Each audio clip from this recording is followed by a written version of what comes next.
Merci à Juliette et merci à Tanguy pour ses propos. Alors je rebondis sur ce que tu viens de dire, Tanguy, aller vers ceux qui prennent des risques.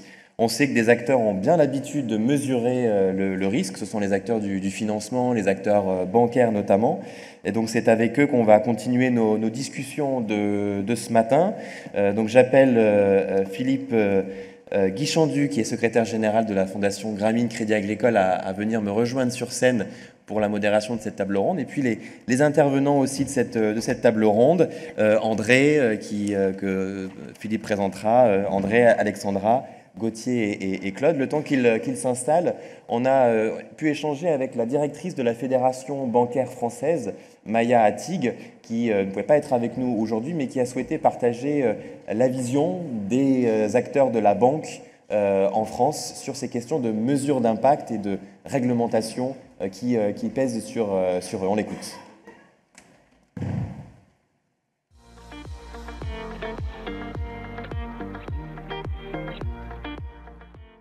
La mesure de l'impact, c'est ce qui vous réunit aujourd'hui. Je vous remercie encore d'avoir invité la Fédération bancaire à s'exprimer auprès de vous.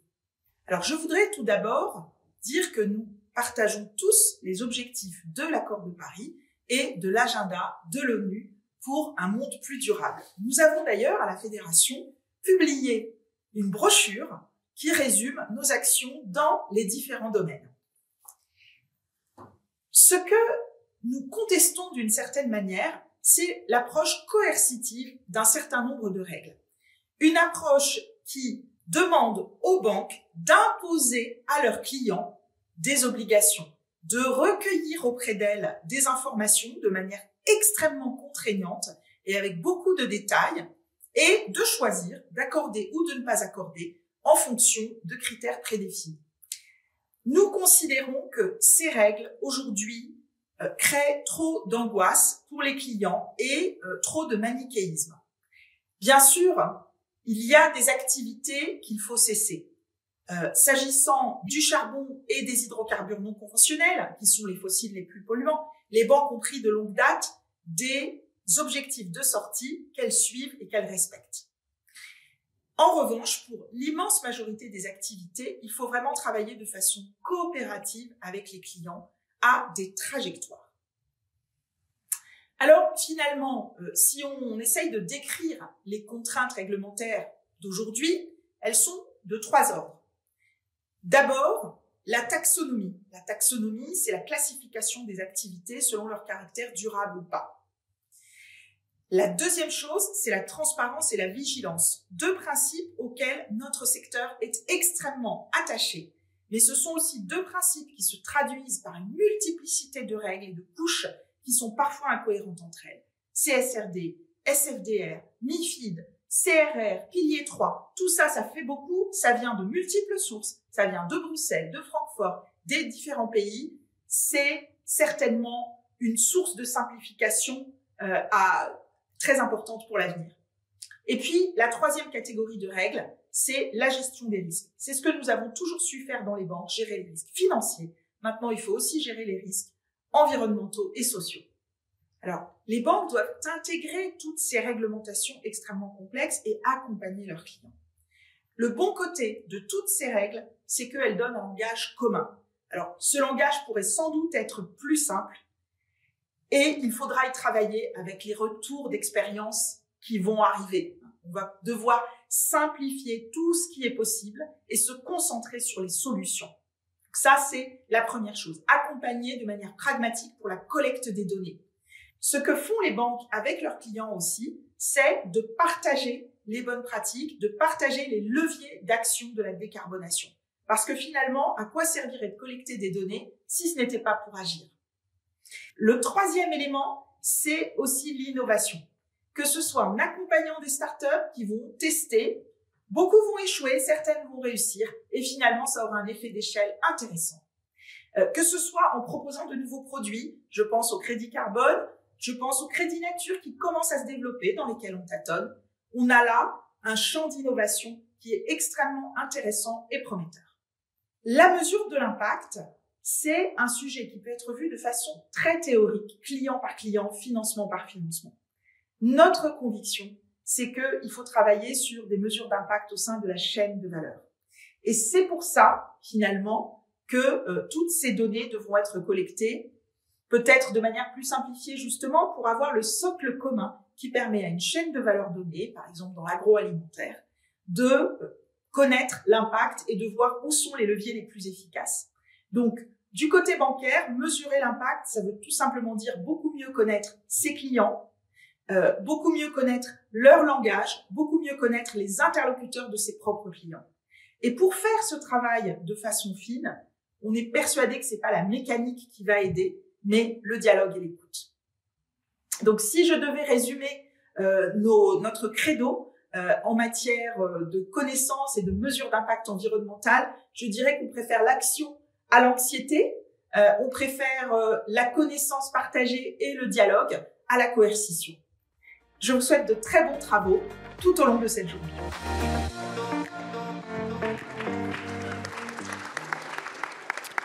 Merci. C'est bon, oui. Merci. Et on m'entend? Oui.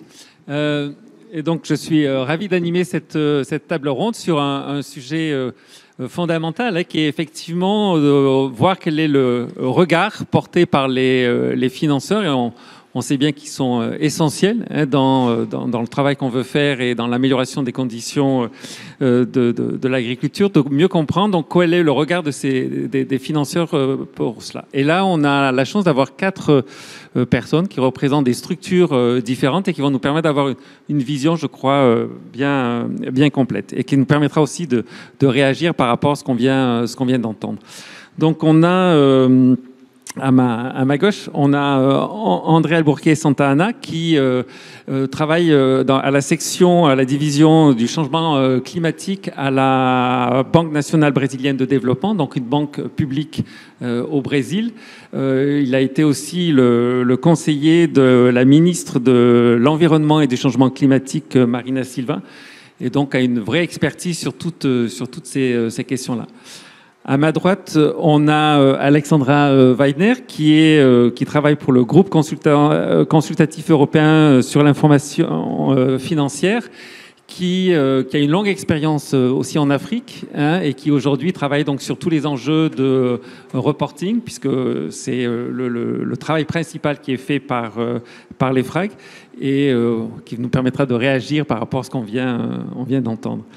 Et puis on a donc le côté plus privé avec ensuite Gauthier Kérou qui est le directeur capital naturel chez Mirova et qui a beaucoup travaillé aussi sur toutes les questions liées à la finance carbone, au financement des énergies renouvelables et les solutions aussi fondées sur la nature. Et donc il va nous partager le regard plutôt du secteur, on va dire, privé. Et puis on a Claude Thor de l'Agence française de développement, qui lui aussi a une longue expérience en Afrique dans différents ministères, mais qui aujourd'hui travaille à l'AFD comme le responsable des équipes projets du développement rural. Donc voilà, donc je pense qu'on a un panel ici très représentatif qui va nous permettre de creuser un peu plus la question. Alors, certains vont se faire en anglais, d'autres en français. And I'm going to start in English with you, Alexandra, because I really want first to hear you and to react about what we just heard regarding, I mean, this, I would rather say, critical view about what is happening now at the level of the European Commission, and I know that you've been working a lot on these issues. And we know also that the French, nous savons également que la semaine dernière, les Français ont pris une position très forte. Ils ont demandé à la Commission de repousser de 2 ans ce qui se passe du côté CSRD, etc. Pourriez-vous, s'il vous plaît, madame, partager vos réactions Pouvez-vous nous parler de tous ces acronymes, la CSRD, etc., et tous ces autres acronymes que nous avons entendus, voir comment nous pourrions voir tout ceci de façon un peu plus positive. Qu'en pensez-vous? La question, en fait, c'est d'essayer de comprendre pourquoi vous pensez qu'il est toujours important de mesurer l'impact, mais pour faire ce genre de déclaration, ou en anglais, reporting. Je vous donne ce micro, s'il vous plaît. Bonjour. Eh bien, merci Philippe. Merci de m'avoir posé cette première question. Quand vous avez partagé vos questions avec moi, la vidéo n'était pas prête. Donc, Et je me suis dit, est-ce que là, c'est vraiment une critique acerbe? En fait, je préfère rester positive, préfère rester constructive et reprendre quelques mots que j'ai entendus de la vidéo. L'action compte. Et nous avons besoin de parler la même langue pour nous comprendre les uns les autres. Voilà les choses positives que j'ai prises dans la vidéo. Bon, c'est vrai que la réglementation, les règlements ont des effets sur nous au quotidien. C'est vrai en tant que personne aussi. Par exemple, comment on paie nos taxis, où on peut se garer. Chaque État membre, chaque pays dans le monde a ses règles. Et les règlements dont nous parlons aujourd'hui, en tout cas, sont les règlements tels que la CSRD, c'est-à-dire en anglais Corporate Sustainability Reporting Directive, la directive de déclaration de la durabilité, adoptée par la Commission. Et cette directive est liée au pacte vert, en anglais Green Deal. Il s'agit donc d'un ensemble de règlements très importants. C'est un changement de paradigme, en fait, dans le monde. Je pense que vous avez tous entendu parler de ceci. Là, vous allez voir, je parle des entreprises et principalement du monde des entreprises. Comme je le disais, les entreprises aujourd'hui doivent déclarer tout élément financier tel que la performance financière dans un rapport annuel financier, par exemple. Et cette directive CSRD, c'est en fait un principe à suivre qui nous permet de faire une déclaration de la durabilité de l'entreprise avec un niveau d'information aussi granulaire que le rapport financier. Ainsi, les entreprises sont dans l'obligation d'une reddition de comptes aux yeux du monde. Bien, je pense que ce règlement est un règlement qui est utile au monde. Et maintenant, je vais parler un peu de l'EFRAG. Nous ne sommes pas le régulateur. Comme Philippe l'a dit, nous travaillons avec la Commission européenne. L'EFRAG, c'est la partie consultative. Et nous sommes le bras consultatif. Et nous avons une norme de déclaration de durabilité européenne qui s'appelle en anglais ESRS. La CSRD est une directive générale. C'est un règlement général, alors qu'en anglais, le ESRS, c'est vraiment le cadre concret utilisé par les entreprises pour leur déclaration. Il y a autre chose, un autre principe unique, quasiment pionnier, qui est celui de la double matérialité. Ce qui veut dire que les entreprises doivent déclarer leur impact, impact sur la société et impact sur l'environnement. La façon dont leurs activités ont une incidence sur le monde. Mais ce qui est important aussi, c'est de voir leur performance, leur croissance et leur avenir, voir comment tout ceci est impacté par le changement climatique ou les changements de société, par exemple. Donc, en fait, il s'agit d'informations financières et extra-financières. Les deux bras sont aussi importants.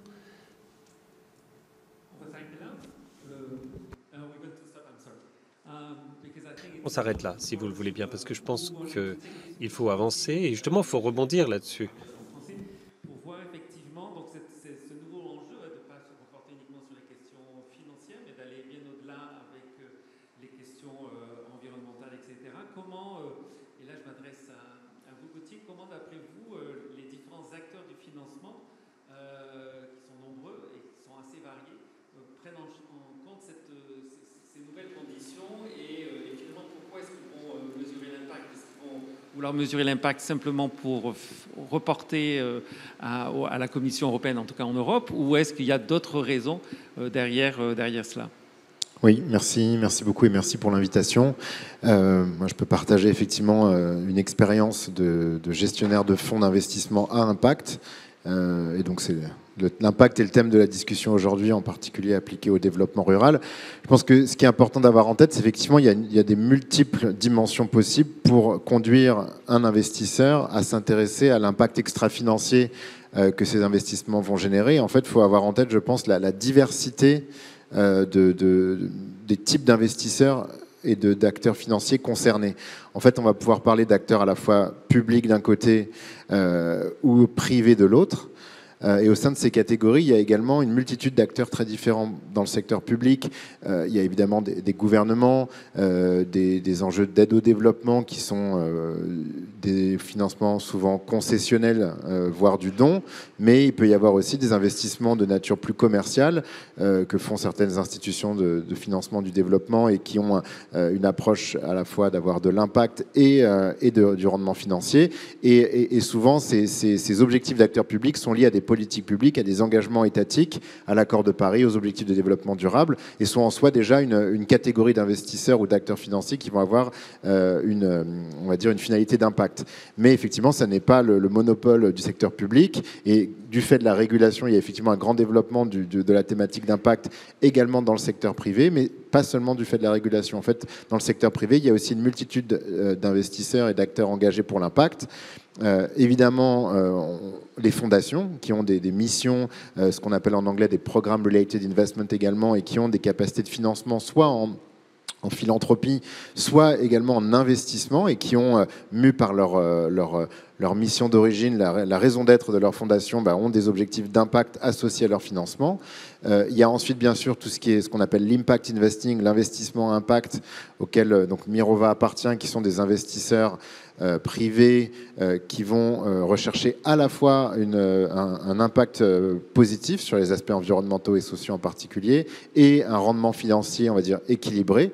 Et donc, c'est souvent lié effectivement à des demandes d'investisseurs multiples, qui sont enfin la troisième catégorie, tout ce qui est l'environnement des investisseurs qu'on appelle investisseurs institutionnels, donc des fonds de pension, des caisses de retraite qui ont des passifs à investir, notamment avec des durations longues parfois, et qui, soit du fait de convictions fortes, soit du fait de la réglementation croissante, vont devoir aligner leur portefeuille avec les grands objectifs internationaux et en faire un reporting transparent dans le cadre notamment du droit communautaire, CSRD, SFDR et plein d'autres acronymes à 3 ou 4 lettres. Mais on voit qu'en fait, ce qui est très intéressant pour conclure, c'est que finalement, au cours des dernières années, on a vu vraiment s'élargir le spectre de l'éventail, enfin le spectre des financements possibles liés à l'impact, avec des opportunités, puisque ça veut dire plus de financement disponible, mais un défi, c'est-à-dire d'homogénéiser ou de s'y retrouver dans cet univers qui devient aussi assez complexe et protéiforme, d'où l'intérêt, je pense, de cette table ronde.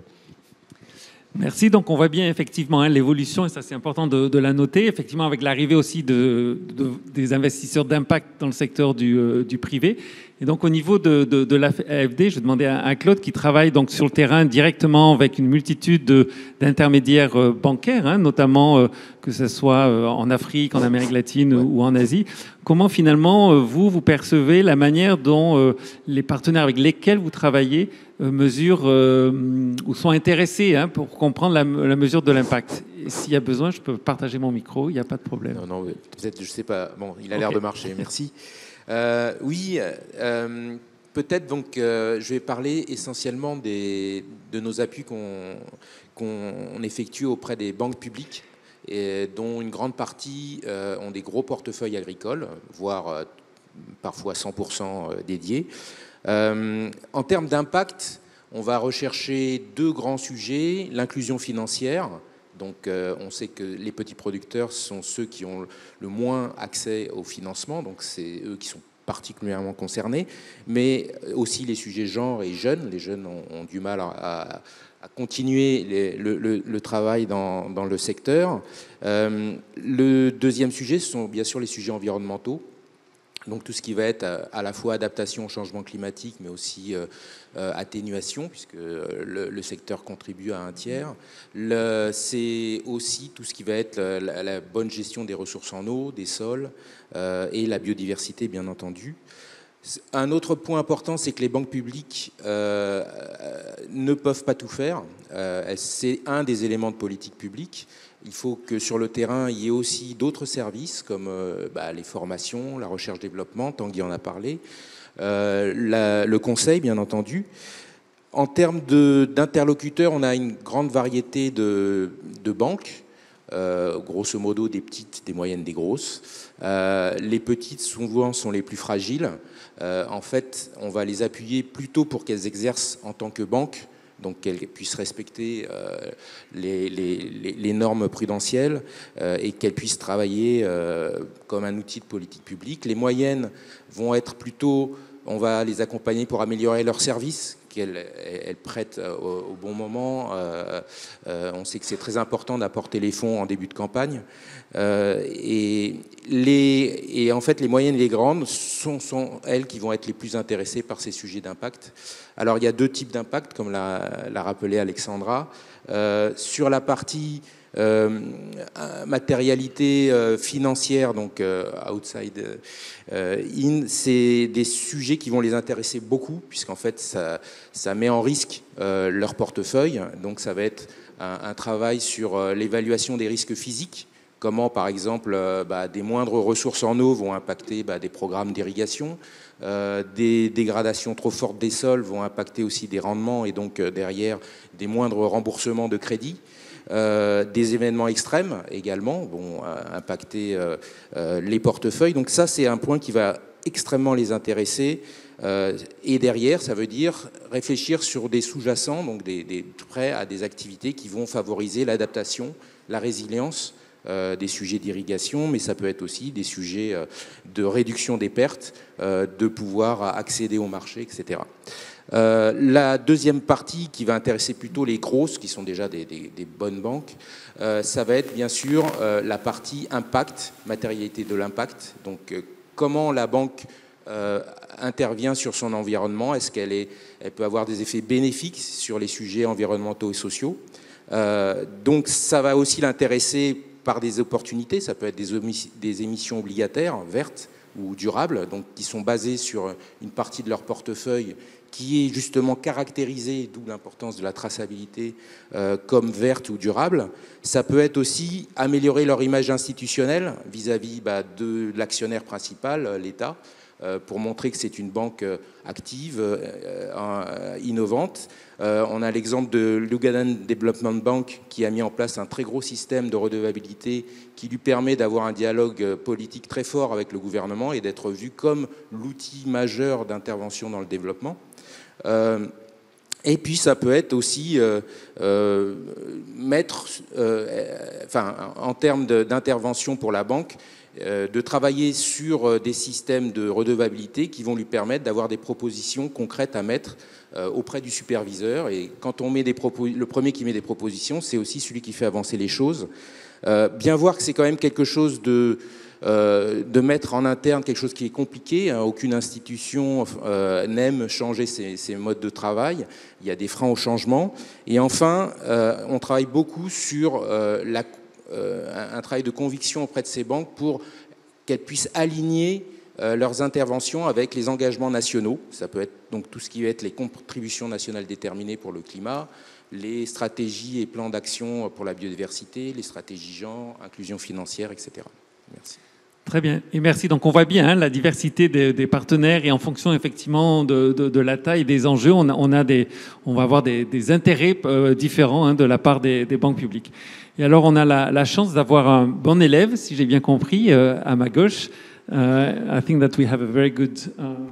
Eh bien le voilà, le très bon élève, le bon représentant de la banque publique.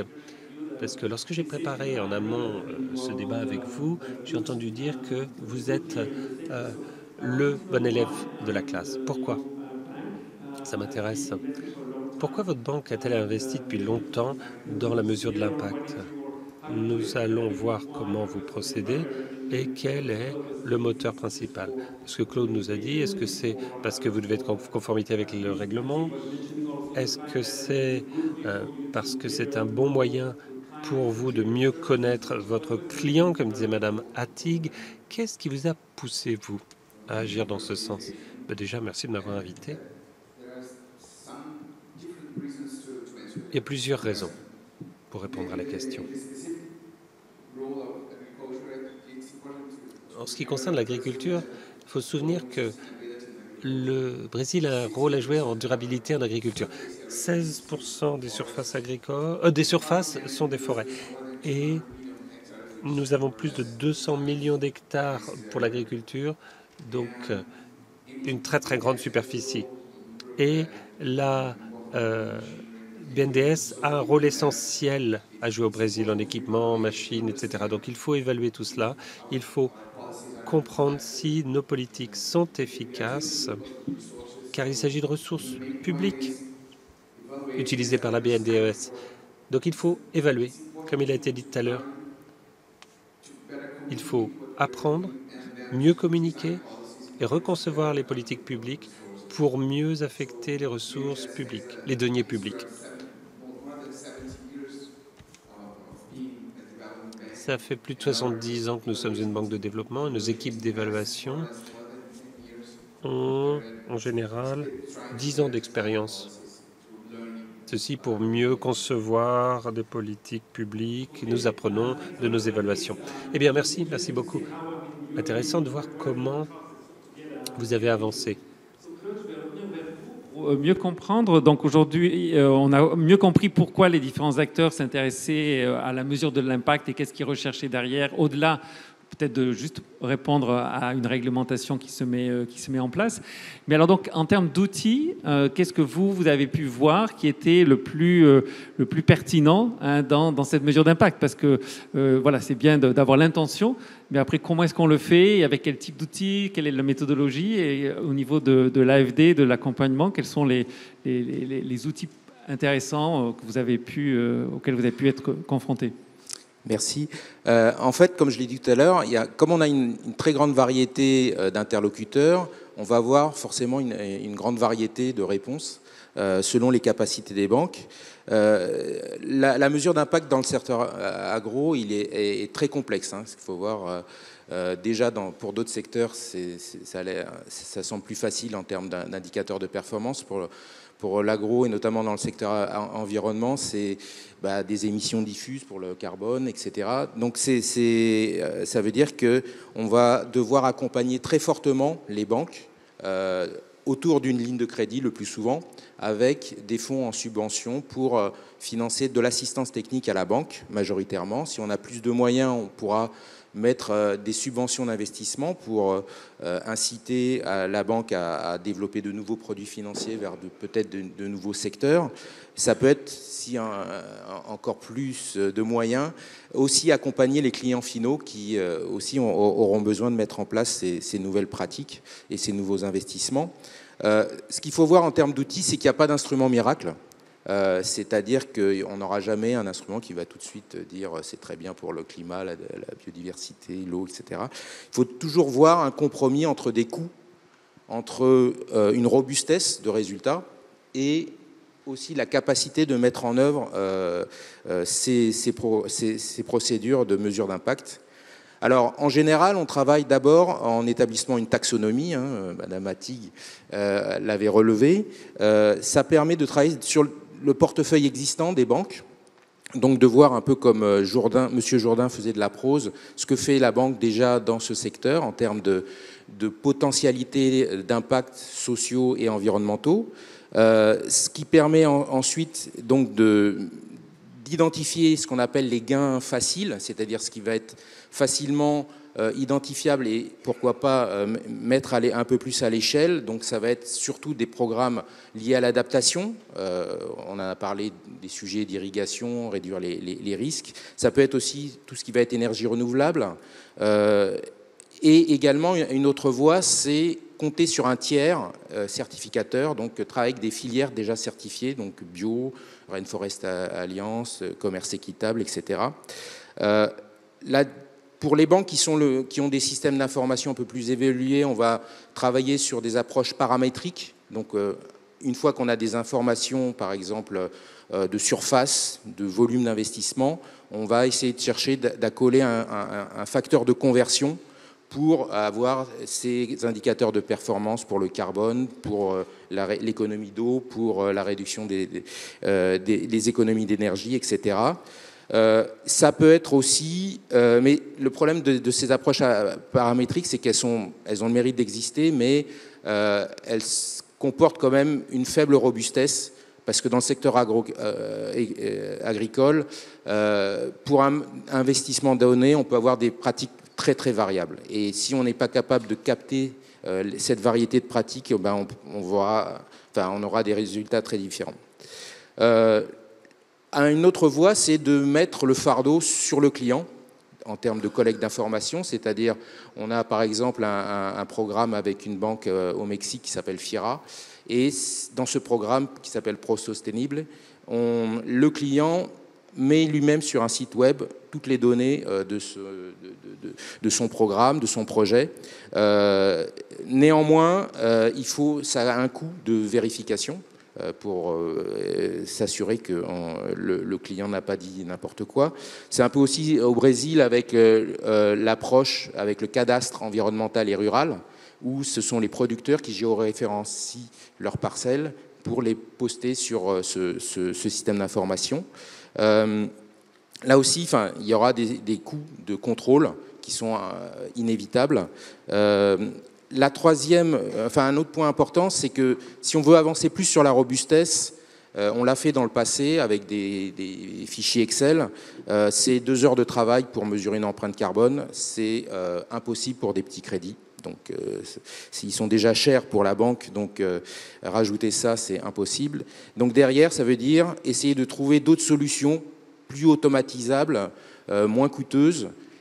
On travaille là-dessus depuis 6-7 ans avec la FAO sur un outil qui s'appelle ABC Map, abc-map.fao.org, libre d'accès, vous pouvez tester vos projets. Mais pareil, c'est pas parfait, on a des sujets de résolution pour les indicateurs de biodiversité. Alors, A, c'est adaptation, donc on a 2 indicateurs pour mesurer la résilience de ce qui va être proposé. B, pour biodiversité, un indicateur qualitatif et un autre quantitatif, et pareil pour le carbone. À terme, on souhaiterait aussi développer des indicateurs sur l'eau et voir la dégradation des sols. Le Brésil aussi est très avancé là-dessus, avec de nombreux systèmes d'information, dont le CAR et le SICAR que j'ai évoqué tout à l'heure, et un gros travail avec les instituts de recherche, comme AMBRAP, qui sont des partenaires très importants. Il y a aussi les privés qui développent des services, bien sûr, payants. Il y a tout un tas de ce qu'on appelle des fintech. L'inconvénient, c'est que souvent, ils proposent ils ont des méthodologies un peu boîte noire. On ne sait pas vraiment évaluer et savoir qu'est-ce qu'il y a derrière. Mais ce qu'il faut voir, donc, finalement, par exemple, pour l'outil ABC Map, ça a l'air très intéressant, très, très puissant, mais derrière, il faudra aussi géolocaliser les parcelles pour pouvoir les évaluer. Merci. Très bien, donc on voit là, c'est intéressant, l'arrivée des nouvelles technologies, on en a parlé aussi avec l'IA, etc., qui, je pense, effectivement, va aider dans ce processus-là. Alors, je ne sais pas, Gauthier, si chez Mirova, vous avez déjà utilisé ABC Map ou pas, et en tout cas, quels sont, vous, les outils, parce que vous investissez directement, quels sont les outils que vous utilisez pour comprendre l'impact de vos investissements ? Oui, moi je vais dire des choses qui vont résonner beaucoup avec ce que Claude a dit, et aussi pour rebondir sur ce qu'avait dit Alexandre avant, c'est que effectivement on doit avoir un niveau d'exigence et de reporting qui est analogue à ce qu'on fait, en matière d'impact, qui est analogue à ce qu'on fait en matière financière. Et donc effectivement par exemple, dans une société d'investissement impact comme Mirova, on a, en plus des équipes d'analyse financière, on a une équipe d'analyse extra-financière où il y a 20 personnes qui sont spécialisées de sujets environnementaux, sociaux, de gouvernance, qui vont analyser les différents types d'activités que l'on finance. Et en fait, il y a une grande diversité aussi d'activités qu'on finance, des obligations vertes avec des financements partout dans le monde, des énergies renouvelables, du développement aussi d'innovation à impact, et puis des activités liées à l'agriculture et à la foresterie durable. Et donc évidemment, en fonction des activités, il y a des indicateurs adaptés, spécifiques, matériels, qui vont être sélectionnés. Donc il y a des centaines et des centaines d'indicateurs qui sont manipulés par les équipes, mais chacun sont sélectionnés pour les activités de manière pertinente. Et sur les sujets qui nous occupent aussi ici avec la Fondation Farm, plutôt le développement rural, le monde agricole, il y a aussi trois grandes catégories d'indicateurs qu'on mesure.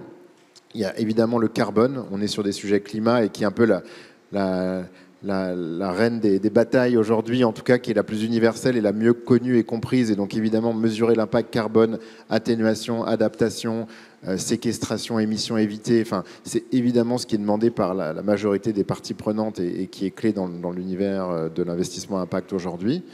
remontée de la thématique biodiversité très forte depuis quelques années, notamment suite à l'adoption de l'accord de Kunming-Montréal et donc le cadre mondial sur la biodiversité.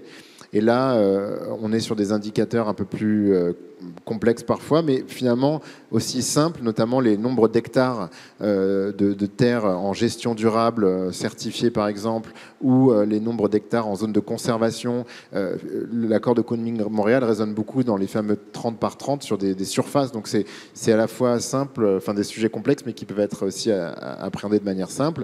Et enfin, bien entendu, les sujets sociaux sont essentiels, les indicateurs liés au nombre d'emplois créés, au nombre de producteurs accompagnés, à l'augmentation des revenus pour des foyers, évidemment à la diversité homme-femme et l'égalité des genres. Donc tout ça, c'est des choses qui sont de mieux en mieux intégrées. Et ensuite, bien sûr, il y a de la recherche, de l'innovation sur des indicateurs plus fins. Et on a notamment, et je vais m'arrêter là parce que je vois que le temps passe, travaillé avec la Convention des Nations Unies pour la lutte contre la désertification et développé avec le fonds Land Degradation Neutrality et soutenu par l'AFD ici présente et que je vois aussi dans la salle, des indicateurs spécifiques à cette neutralité en termes de dégradation des terres que sont le carbone organique des sols, la productivité et le couvert végétal. Et les trois combinés permettent de manière dynamique d'évaluer l'évolution d'une dégradation ou d'une restauration d'une terre. Et donc ça, on a travaillé avec des données géosatellites, le digital évidemment, qui réduit les coûts de transaction tout en donnant accès à des données assez précises. Donc c'est bienvenu toutes ces innovations. Merci. And so, Alexandra, we heard about the different... Alexandra, on a entendu les différents outils que vous utilisez, le type d'indicateur aussi. Donc, dans votre reporting, vous les incluez certainement, mais j'aimerais bien comprendre quel est le processus qui vous permet d'arriver à ce reporting et où vous en êtes maintenant, en particulier dans le domaine agricole sur ces processus. Oui, merci. Alors, pour l'instant, nous avons un certain nombre de normes, de standards qui sont sur le marché. Et les premières entreprises sont censées remettre leur rapport de durabilité, rapport de durabilité cette année. Et donc, nous sommes très curieux de voir ce qui va se passer, étant donné les incertitudes qui subsistent. On a vraiment mis beaucoup d'efforts là-dedans. Et je voudrais revenir sur la vidéo de Madame Attig, parce qu'elle nous a dit qu'il fallait faire beaucoup d'efforts pour consolider les systèmes, le cadre existant de reporting.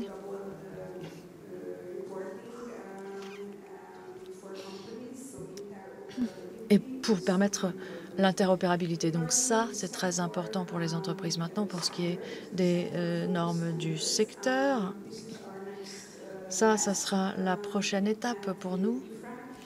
Et à l'EFRAG. Et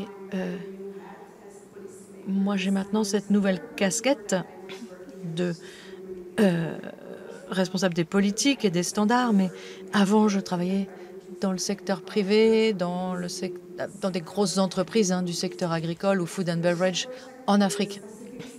Donc les normes spécifiques au secteur seront véritablement un sujet d'attention pour nous.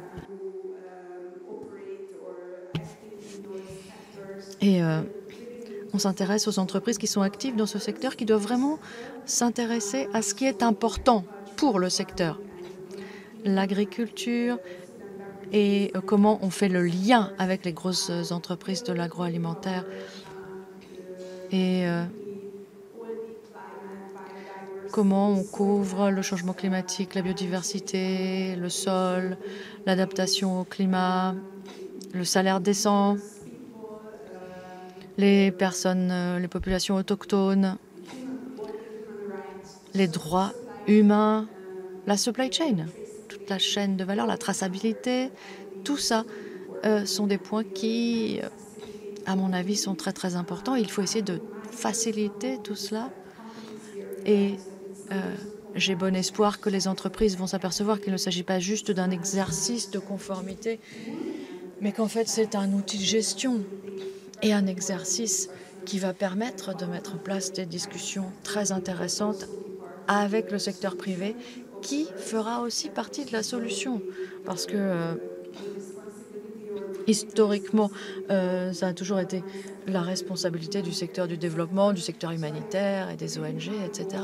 Mais moi, j'ai bon espoir que ces normes, si elles sont mises en place à un moment donné dans le secteur, et on ne sait pas d'ailleurs si elles vont être dans quelle forme elles seront mises en place, mais en tout cas,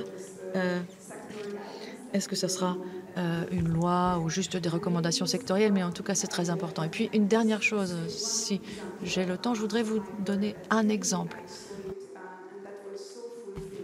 C'est quelque chose que j'ai vu et que j'ai trouvé vraiment très enrichissant pour vous démontrer la puissance du secteur privé.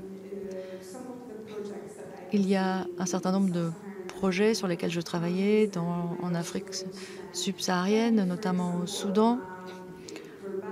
Et il y avait des matières premières qui étaient achetées à des petits agriculteurs. Et nous, on essayait de voir comment ça pouvait vraiment améliorer leur vie, de faire affaire avec les grosses entreprises. Et on a essayé de voir comment on pouvait intéresser ces entreprises à leur combat, à leurs défis. Et nous nous sommes engagés dans la société pour laquelle je travaillais à garantir un certain montant minimum, un certain prix minimum pour les produits qu'on achetait à ces petits producteurs, alors qu'avant, on avait des prix qui pouvaient fluctuer grandement en fonction de la fluctuation des prix des matières premières. Et puis, donc, les quantités achetées aussi variaient, alors que c'était vraiment dans l'intérêt des petits producteurs de savoir qu'ils allaient pouvoir avoir un revenu stable. Et ça, c'est vraiment un exemple que les entreprises peuvent mettre en place et qui peut avoir une incidence très forte. Vous me laissez pas finir? Je sais que vous pourriez parler pendant des heures, mais on a aussi André, à qui il faut donner la parole parce qu'on a entendu de la part de Miroba qu'ils avaient leur propre équipe qui était dédiée à l'analyse d'impact. Et vous, je crois que dans votre banque, c'est la même chose. Est-ce que vous pouvez nous en parler un petit peu plus en détail et nous dire les outils que vous avez à votre disposition? Oui. Merci. Nous avons 2 équipes qui travaillent sur l'impact. Un sur le monitoring, le suivi des actions, qu'on fait travailler avec les équipes opérationnelles pour voir quels seront les résultats à l'avenir. Nous avons aussi une nouvelle taxonomie durable avec un niveau de granularité très très fin pour s'assurer qu'on fait bien la différence entre l'économie verte. C'est comme votre ABC, hein, parce qu'on parle de l'adaptation, de la biodiversité et de l'atténuation. Nous avons aussi développé notre propre méthodologie sur le risque climatique, le risque de transition. Et puis, on a une équipe aussi qui s'intéresse à l'évaluation du secteur bancaire et financier,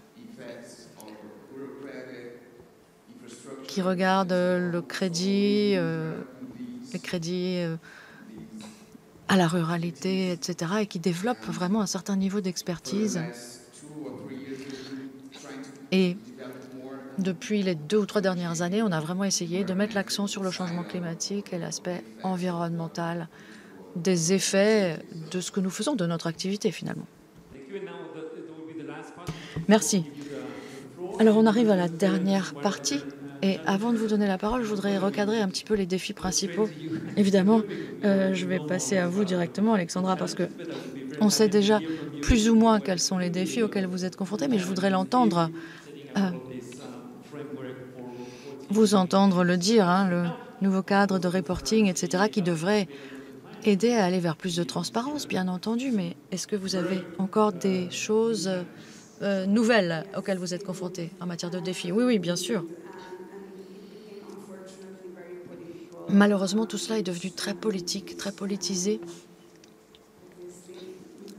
Et évidemment, c'est pas bon Et ça entraîne pas mal de frustration de notre part. Mais j'espère que, quelles que soient les personnes qui prendront les décisions, au final, elles arriveront à des résultats intéressants parce que les gouvernements, par exemple le gouvernement français, le gouvernement allemand également, sont soumis à un certain nombre de groupes de lobbying.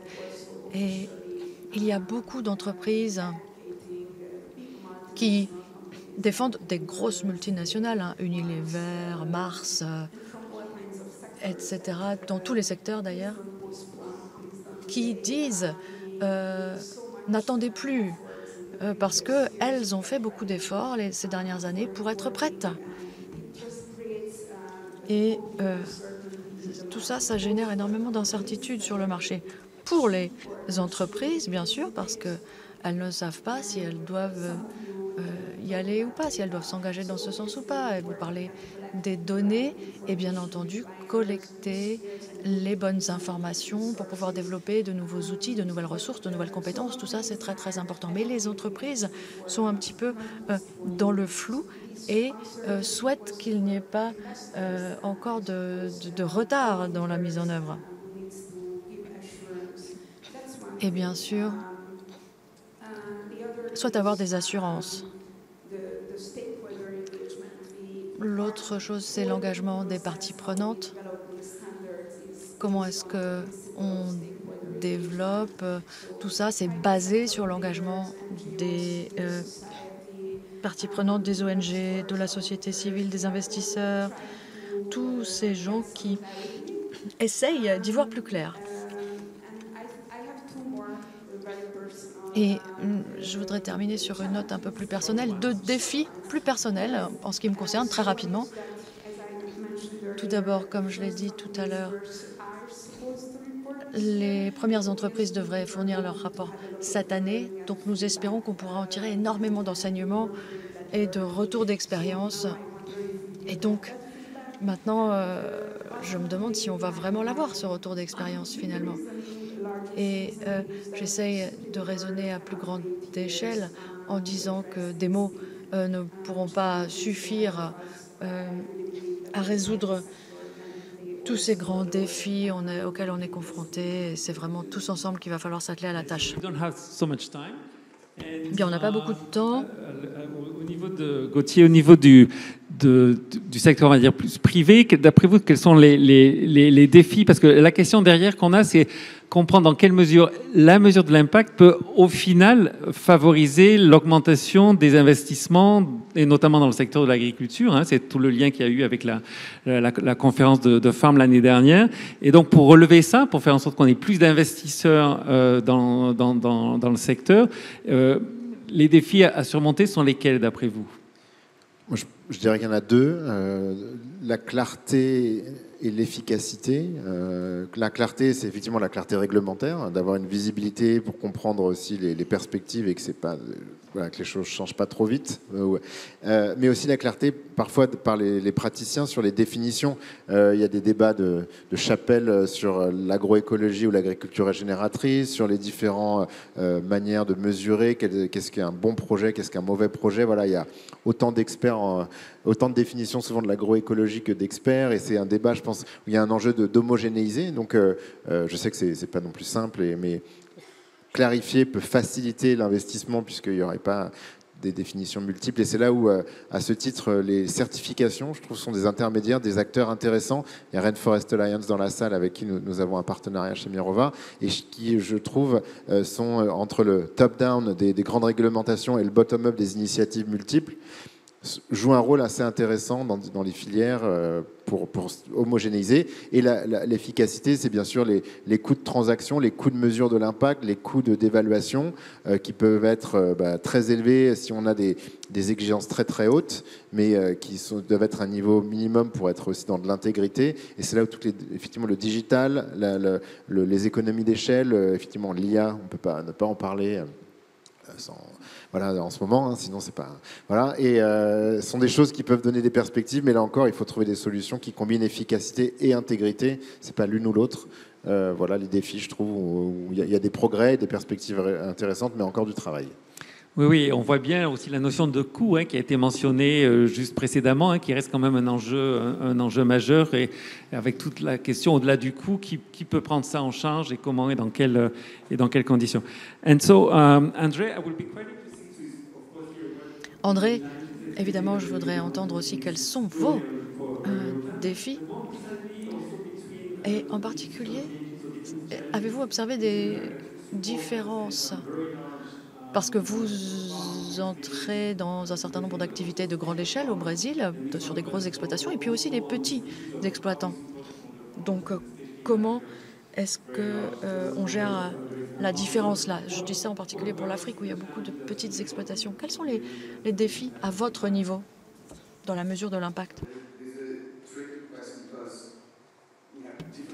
C'est une question un petit peu compliquée parce que les défis dépendent de l'échelle. Si on parle de durabilité, il faut regarder les grosses exploitations parce que, je regarde les chiffres, 2% des propriétaires terriens au Brésil sont responsables de la plus grande partie de la déforestation.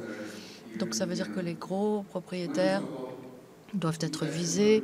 Il faut regarder les effets sur la productivité et sur la vie des personnes. Et là, c'est les petites exploitations qui sont dans le viseur. Il y a deux choses qui sont très importantes, c'est l'information, bien sûr, et les contraintes de crédit. Donc on a des clients dans les exploitations familiales au Brésil avec lesquels on essaye de travailler pour leur fournir une assistance technique notamment, et nous avons mis en place des fonds de garantie particuliers pour les petites et moyennes entreprises, y compris les exploitations agricoles. Mais ça va plus loin que ça, hein. Pas uniquement dans le secteur agricole. Et dans ce contexte, on essaye d'apprendre notamment à communiquer, parce qu'on ne fait pas des évaluations juste pour faire des évaluations, mais l'idée c'est d'en tirer des enseignements et de à partir de là, concevoir des politiques différentes et améliorées. Et c'est ce qui m'amène à mes deux derniers points. Comme Alexandra l'a dit, il ne faut pas oublier qu'il y a à chaque fois un effet de distribution, à chaque fois qu'il y a une politique qui est mise en œuvre. Et donc, c'est important d'éduquer le public, de le faire participer aux discussions sur ces politiques. Et puis, je voudrais vous rappeler Eichmann, qui disait qu'il faut toujours regarder les conséquences d'une politique mise en œuvre et d'essayer d'analyser ses effets. Il faut tirer les enseignements de nos erreurs pour pouvoir concevoir des politiques qui seront meilleures à l'avenir. Tirer les enseignements de nos erreurs. Aussi, de grands succès, j'imagine, et aussi évidemment des échecs, ou en tout cas des choses qui ont moins bien marché. Mais au-delà de ça, les défis auxquels vous êtes confrontés, je serais assez intéressé parce qu'on en a parlé et vous l'avez mentionné, sur toutes les questions liées à les nouvelles technologies, l'intelligence artificielle. Voilà, est-ce que ça c'est la voie, et quels sont les défis derrière, ou finalement est-ce qu'il y a d'autres enjeux aussi importants pour une organisation comme l'AFD? Merci. Enfin, il y a plein d'enjeux. Je pense qu'un des premiers, c'est l'accès aux données. Et c'est vrai que si en plus s'il est gratuit, c'est mieux, sachant qu'il y a des urgences, qu'elles soient sociales ou environnementales. Et donc les pouvoirs publics ont un rôle important. Sur ABCMap, par exemple, on s'appuie sur 3 grosses bases de données gratuites, mises à jour, par des pouvoirs publics dans différents pays. Au niveau du terrain, ce sont les organisations de producteurs, ça a été répété au début du séminaire, avec les différentes interventions de responsables de coopératives. Elles ont un rôle très important à jouer pour collecter l'information et justement aussi réduire les coûts pour les autres fournisseurs de services, et aussi pour s'approprier la mesure de l'impact et voir justement comment leur activité peut impacter les sujets sociaux et environnementaux.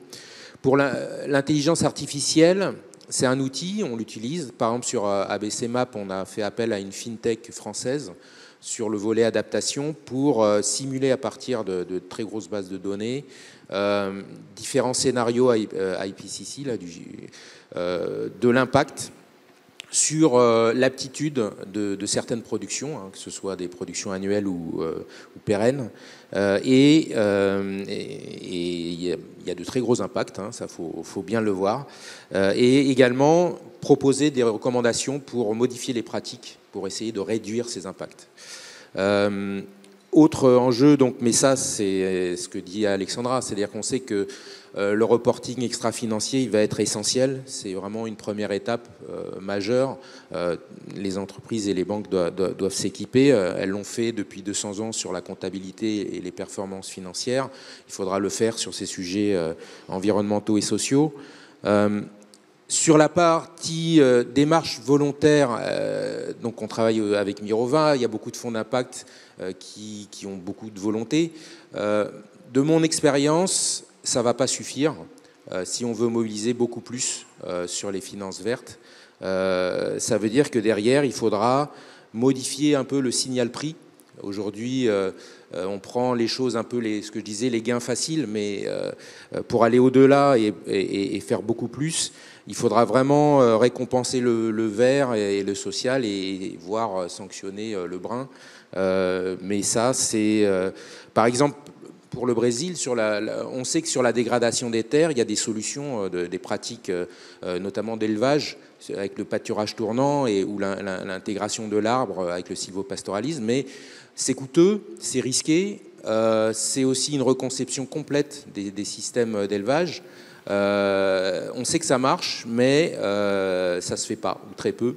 Les incitations ne sont pas suffisantes. Et donc derrière, ça veut dire soit de la subvention, mais on sait que c'est limité, soit de la réglementation plus dure. On sait que, on l'a vu avec Madame Attic, c'est pas facile. Il faudra forcément de la concertation, de la participation.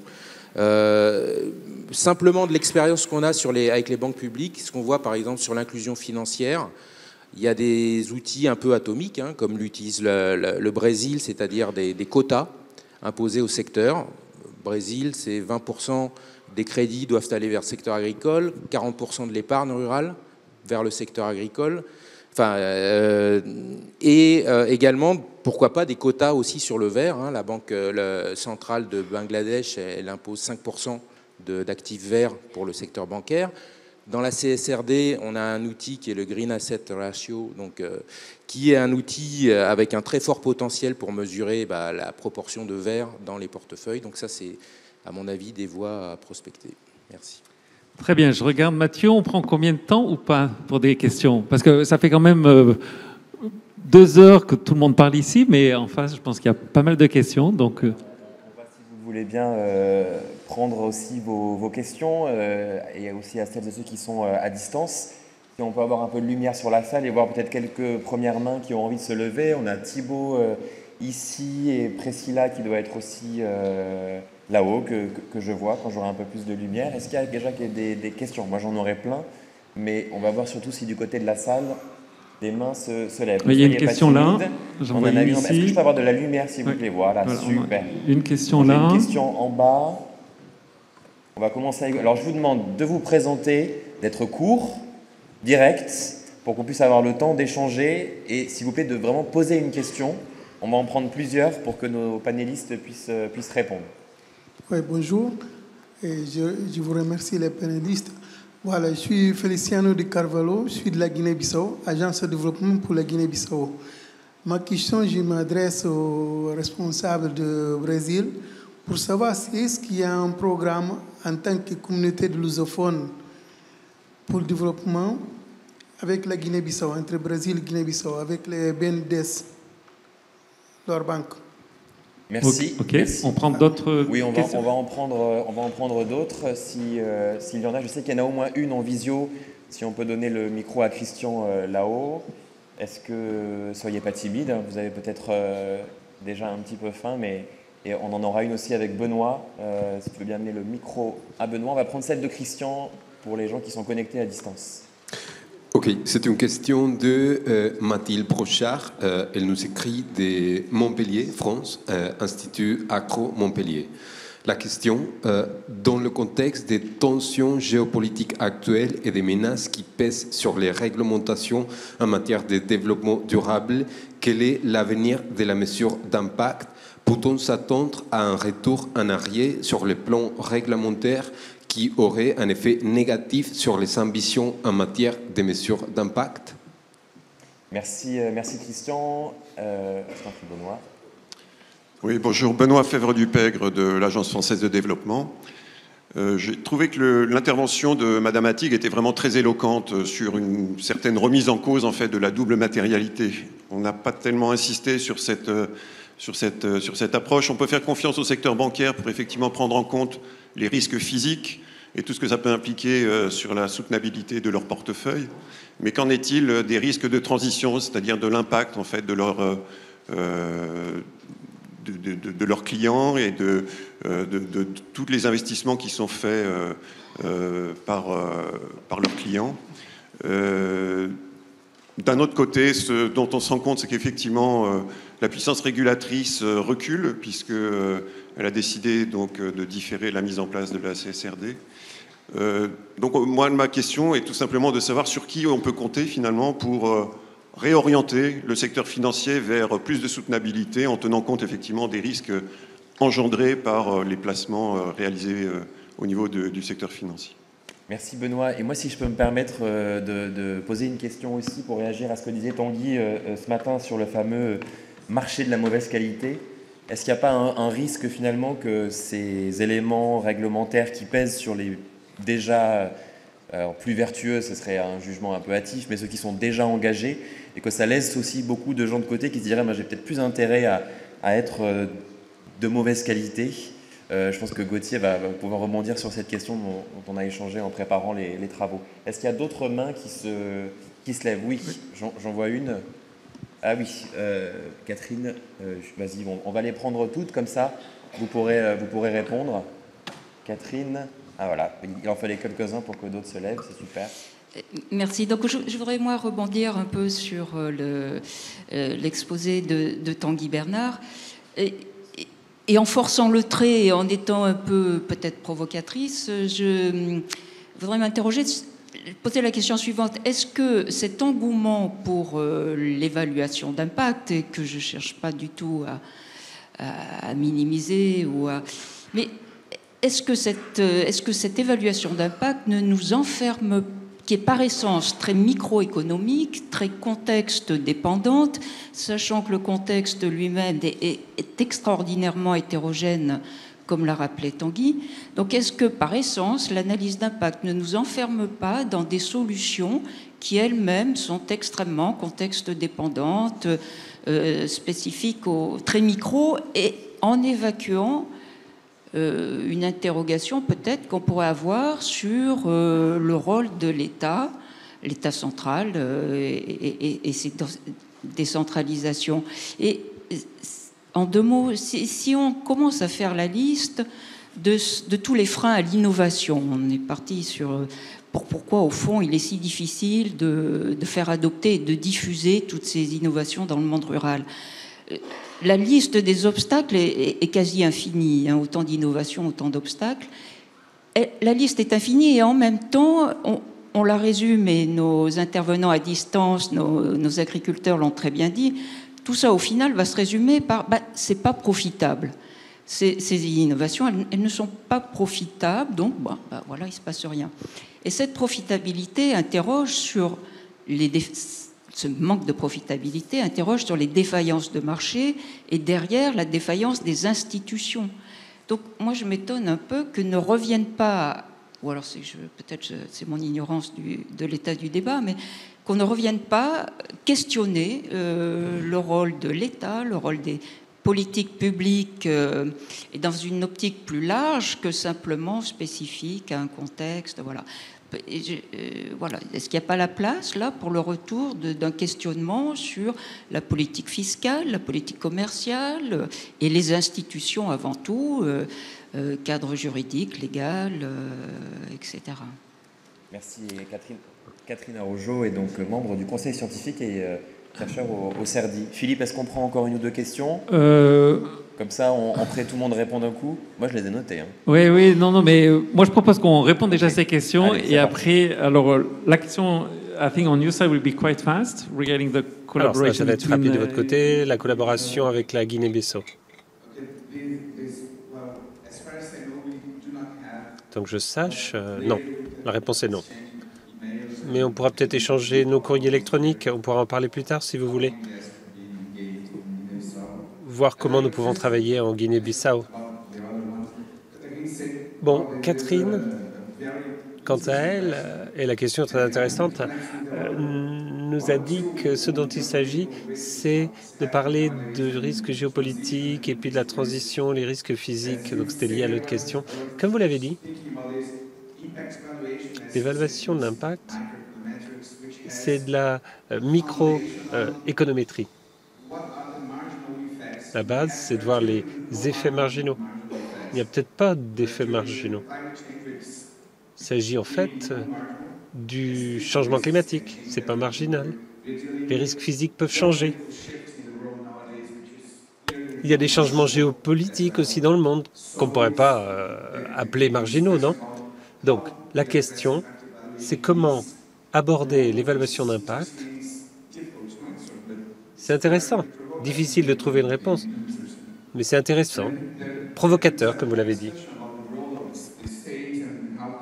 Donc, quel est le rôle des pouvoirs publics? Quel est notre rôle également? C'est ça la question. Le rôle du régulateur également. Comment les pouvoirs publics peuvent faire en sorte que nous traitions de la question? En ce qui concerne les risques physiques, je crois que nous pouvons dire que certains secteurs vont souffrir. Au Brésil, par exemple, l'électricité, c'est de l'hydro, principalement. Et ils sont engagés du côté risque physique, parce qu'on sait qu'on va souffrir de sécheresse. Mais du côté risque de transition, eh bien, ces risques peuvent changer aujourd'hui. Le président américain a dit « foron, foron ». Donc le risque de transition est un risque qui change, ou va changer. Donc, attention à la façon dont on aborde tous ces sujets. Merci. Alexandra, s'il vous plaît. Vous vouliez réagir, je crois, à ce qui a été dit il y a un instant. C'est-à-dire que peut-être qu'il y a un petit recul. Oh non, nous sommes là à attendre plutôt. Vous ne serez pas le chantre de tout cela, je pense, mais est-ce que vous avez l'impression qu'on fait un peu marche arrière? Bon, comme je l'ai dit, malheureusement, je dirais que oui. Et nous n'y pouvons rien. Ça ne fait pas partie de notre mandat. Ce que je crois vraiment,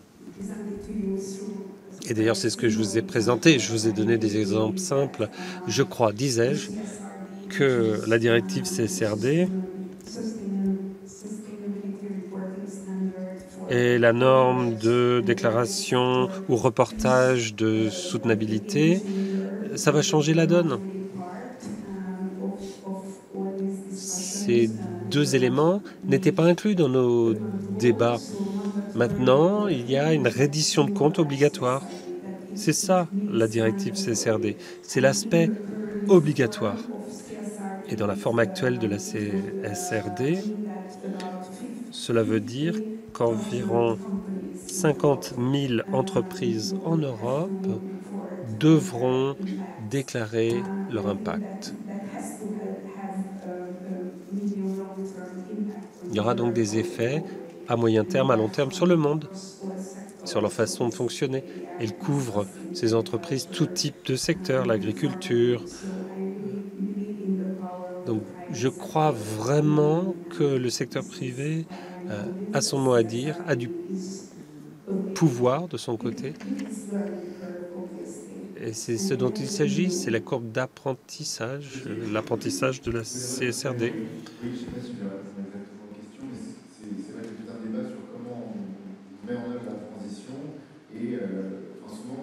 Il y a eu beaucoup de débats. Est-ce que c'est aux États de légiférer et au droit international de s'imposer? Est-ce que c'est aux entreprises de prendre la responsabilité? Est-ce que c'est aux individus d'adopter des pratiques différentes? Et en fait, je crois que ce qui s'est passé de manière positive ces dernières années, c'est qu'il y a eu un mouvement, un cercle vertueux qui s'est créé.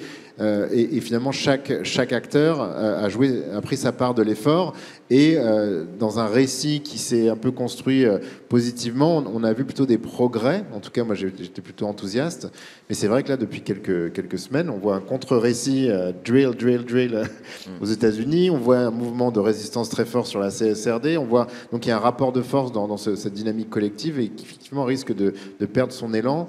Donc il faut être combatif, il faut toujours créer des coalitions d'acteurs, toujours se battre pour donner du sens à nos actions. Et là, il y a 2 éléments très rapides d'optimisme. C'est qu'effectivement, dans différents secteurs, et y compris le secteur privé, notamment en France, avec tout ce qui est le statut des entreprises à mission, on voit des acteurs engagés dans leur statut, dans la transition, qui devient un moteur, un soutien, je dirais, des politiques publiques, sans les remplacer, mais qui peut être complémentaire. Et puis surtout, un message d'optimisme aussi, c'est les jeunes générations, je pense qu'ils sont beaucoup plus conscientes des enjeux, et c'est-à-dire que dans toutes les institutions publiques, privées, à l'intérieur de toutes les organisations, il y a aussi une jeunesse, et pas que d'ailleurs, mais des gens motivés. Donc je suis plutôt optimiste en voyant une transformation de l'intérieur. Donc il y a un récit à maintenir. Très bien. Claude, vous voulez réagir? Après, on reprend encore 2-3 questions. Oui, juste 2 petites réactions. Par rapport aux politiques publiques, bien voir qu'en fait, c'est quand même les États avec ces politiques publiques qui font bouger les choses. Sur les banques publiques de développement, et notamment les banques publiques agricoles, ont été créées parce que justement le secteur financier privé ne finançait pas les petits agriculteurs ou pas suffisamment l'agriculture. C'est bien ça l'origine de ces interventions. Autre exemple, donc la BNDES met en place des programmes subventionnés, le programme ABC+, qui subventionne les taux pour ceux qui mettent en place les bonnes pratiques environnementales sur le terrain, en plus des programmes de Pronaf, donc qui sont destinés à la petite agriculture familiale, donc aux petits producteurs. Donc c'est vraiment des instruments très puissants. Tout à l'heure, je parlais des quotas imposés au secteur bancaire. Ça fait vraiment bouger les lignes. Et notamment sur l'inclusion financière. C'est pas pour rien que la Chine, l'Inde, le Brésil, la Colombie, enfin tout un tas de pays émergents ont mis en place ça pour résoudre ces problèmes d'inclusion financière. Sur les risques, oui, s'il n'y a pas de transition, comme on l'a dit, il n'y aura pas de risque de transition. Mais en revanche, les risques physiques, même si on veut mettre disons comme l'autruche la tête dans le sable, ils vont venir. Donc aujourd'hui, c'est le secteur de l'assurance qui est impacté. Demain, ça sera sans doute les banques et en partie aussi le secteur agricole. Donc il faudra bien régler ça. Et ça veut dire que le principe de réalité va revenir. Merci. Très bien. 2-3 questions. Il y avait une question au fond. J'avais vu des là. questions en haut. Voilà. Thibaut, si tu veux bien. Allez, on prend 4 questions. 3 questions. Ok, c'est Mathieu le chef, c'est pas moi, donc ça sera 3 questions. On en a ici. Priscilla, si tu veux bien venir là pour Chris de ce côté-là. Voilà, vous pensez à vous présenter et à avoir une question assez courte et dirigée. Bonjour, alors peut-être plus une remarque qu'une question. Édouard Lancrier, AgroSolutions. On accompagne le gouvernement français dans la création du label bas carbone et la Commission européenne dans la construction du CRCF. Donc pour répondre à madame, un cadre public d'encadrement du financement de la transition agricole bas carbone. En fait, ce que je voudrais souligner, c'est la difficulté à faire coexister des mécanismes de financement public et privé, en particulier pour le bas carbone agricole, parce que la finance carbone, en fait, pour financer une transition bas carbone, on a besoin de règles, démontrer qu'il y a de l'additionnalité, de l'absence de double compte et pour le carbone stocké de la permanence. Et ça, en agriculture, c'est extrêmement compliqué. Dès lors que vous avez le public qui s'en empare, vous êtes en difficulté pour démontrer l'additionnalité. Et je ne vais pas rentrer dans le détail de l'agriculture de grande culture. En fait, on a ce qu'on appelle les successions culturales, c'est-à-dire que sur une même ferme, on a différentes cultures qui vont se succéder. Et lorsque vous financez par la chaîne de valeur, donc par des entreprises privées qui sont sous engagement du genre SBTI, elles vont avoir des engagements à revendiquer sur la culture dont elles sont l'acheteuses. Mais l'agriculteur, il doit financer une transition qui couvre l'intégralité des cultures. Et là, en fait, on a des problèmes, enfin des sujets complexes, et on a besoin d'innovation publique pour trouver des mécanismes qui permettent de coordonner ce qu'on appelle des claims bas carbone par le privé, par le public, et de cofinancer public-privé. Voilà, donc je jette un pavé dans la mare, mais il y a un énorme enjeu d'innovation sur le sujet. Merci Edouard. On avait une question ici devant à gauche. Oui, Priscilla, si tu veux bien. Et puis après, on en prendra une dernière avec vous, monsieur. Et je vais frustrer Tanguy qui posera sa question très très rapidement, sinon après. Hein. Voilà. On prend sur ce côté-là chez Chris, là-bas. Merci. Bonjour. Chris Hagedorn with Sciences Po University in Paris. Merci. Lors de la COP 28, le Brésil a rejoint l'Alliance des champions pour les systèmes alimentaires et leur transformation. L'objectif était de changer les systèmes alimentaires pour aller vers une transformation systémique pour inclure l'adaptation, l'atténuation, la sécurité alimentaire, l'équité sociale et la biodiversité et la protection de la biodiversité. Voilà le sens de la marche pour la communauté mondiale, apparemment. Du point de vue du Brésil et du point de vue de la France, si le monsieur de l'AFD pouvait répondre à ceci, puisque la France n'a pas rejoint tout ceci, mais le Brésil l'a fait en tant que leader autonomé dans cette démarche, qu'est-ce qui définit la réussite? C'est un chemin sur lequel la France n'est pas. Il y a 5 pays qui participent, mais pas la France. Quels sont les systèmes de mesure pour définir la réussite dans ces poches de domaines concernés? Sinon, on ne mangera pas. Je vous en prie. Je pense que je serai assez court. En fait, je m'interroge un peu sur la méthodologie de collecte des données nécessaires à la mesure d'impact. Donc, je m'appelle Christian Mayonji et je conseille en fait des agriculteurs et le ministère de l'Agriculture du Gabon en matière de politique d'autosuffisance. Et il se trouve en fait que ces politiques sont financées par la plupart des bailleurs, mais je constate que les fonds vont beaucoup plus souvent à des citadins qu'à des agriculteurs réellement identifiés. Il y en a 117 000 répartis dans 2473 villages au Gabon, et je ne vois pas comment les financements se transforment en intrants agricoles, ni en engrais, ni en semences. Et en conséquence, je constate qu'il n'y a pas de décollage, il n'y a pas de production. Alors je me demande comment vous faites, comment vous faites pour collecter les datas qui sont essentielles à l'évaluation de l'impact. Merci. Merci. Et Tanguy, vraiment, le chronomètre tourne, mais très rapidement, si tu veux bien. D'accord, merci. Juste pour répondre à la remarque importante de Catherine Arrojo, mon propos, d'abord, était de dire que d'abord, le fait qu'on considère aujourd'hui l'hétérogénéité, en soi, c'est un résultat du fait que beaucoup d'études aient été menées pour établir cette hétérogénéité.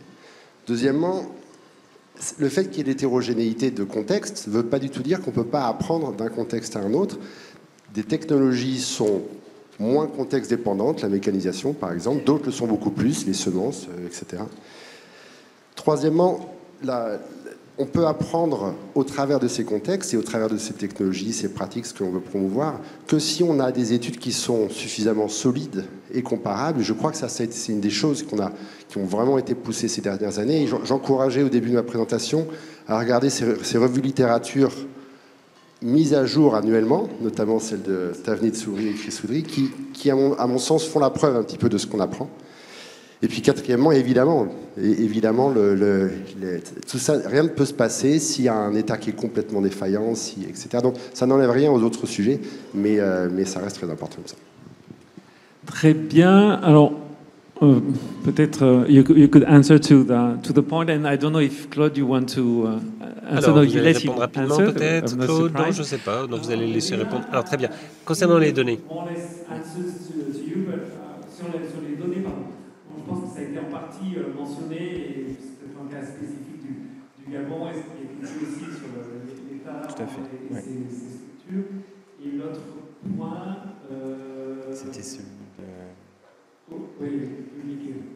sur le bas carbone. Voilà, sur le bas carbone, c'était plutôt une remarque. Donc, you got the floor. Donc vous avez la parole. Merci d'avoir posé toutes ces questions. Je vais vous dire ce que j'en pense. Là, c'est ce que je pense. Je ne suis pas là pour vous parler du point de vue du gouvernement concernant le système de mesure de la réussite. Nous avons 60 millions d'hectares de pâturage amochés. Et dans le cas de notre pays, d'ailleurs, j'aime bien ce qu'a dit Gauthier, il a dit qu'il a des indicateurs simples. C'est ça que j'aime, des indicateurs simples. L'indicateur simple, ce serait le nombre d'hectares qui ont été restaurés après dégradation. Et les hectares aussi qu'on arrive à protéger. La conservation, donc. Lorsqu'on parle de l'adaptation, vous savez, les forêts sont essentielles pour le cycle de l'eau, notamment, pour éviter l'érosion des sols. C'est essentiel pour l'atténuation, pour la biodiversité, pour la pollinisation.